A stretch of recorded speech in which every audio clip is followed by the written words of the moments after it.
আজ রথযাত্রা তারাপীঠের রথযাত্রা এক ভিন্ন ধরনের। এখানে রথে জগন্নাথ দেব থাকেন না, রথে সওয়ারি হন দেবী তারা। প্রাচীনকাল থেকেই নিয়ম চলে আসছে। 1780 সালে নাটোরের রানী ভবানীর দত্তকপুত্র রাজা রামকৃষ্ণ মা তারার এই রথযাত্রার সূচনা করেছিলেন।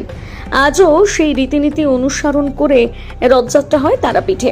বছরে দুদিন মা তারা মন্দিরের গর্ভগৃহ থেকে বের হন আবির্ভাব দিবস ও রথযাত্রার দিনে। আজ বিকেলে শুরু হবে মা তারা রথযাত্রা। মা তারাকে গর্ভগৃহ থেকে বের করে নিয়ে এসে রথে অধিষ্ঠিত করা হবে। তারপর স্বর্ণালঙ্কারের রাজবেশে সাজিয়ে রথের মধ্যে ভোগ নিবেদন করা হবে। তারপরে রথের রশিতে টান দেওয়া হয়।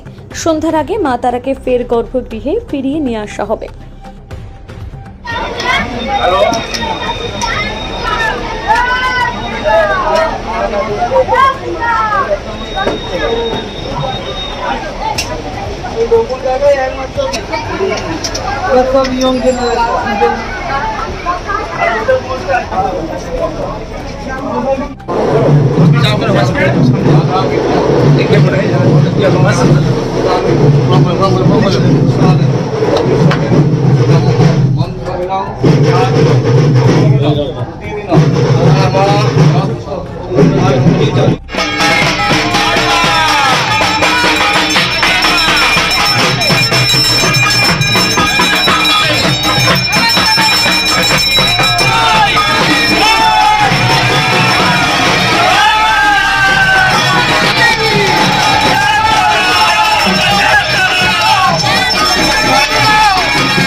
আজকে তারাপীঠ মন্দিরে মা তারা আজকে নগর পরিক্রমা করবে।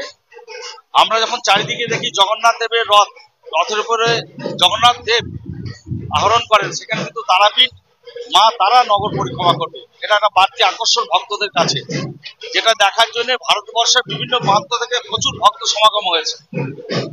এবং যত দিন যাচ্ছে রথে তারাপীঠে ততই ভিড় বাড়ছে। ঠিক 3টের সময় মাকে গর্ভগৃহ থেকে বের করানো হবে। 6টা পর্যন্ত মা নগর পরিক্রমা করবে।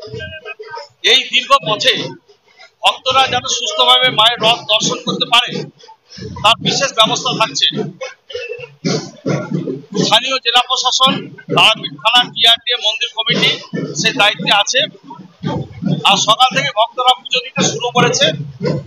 অনেকে আছে যারা রথে পুজো দেবে, তাই হাজার হাজার ভক্ত অপেক্ষা করছে সেই সময়টার জন্য যে মা কখন বেরোবেন।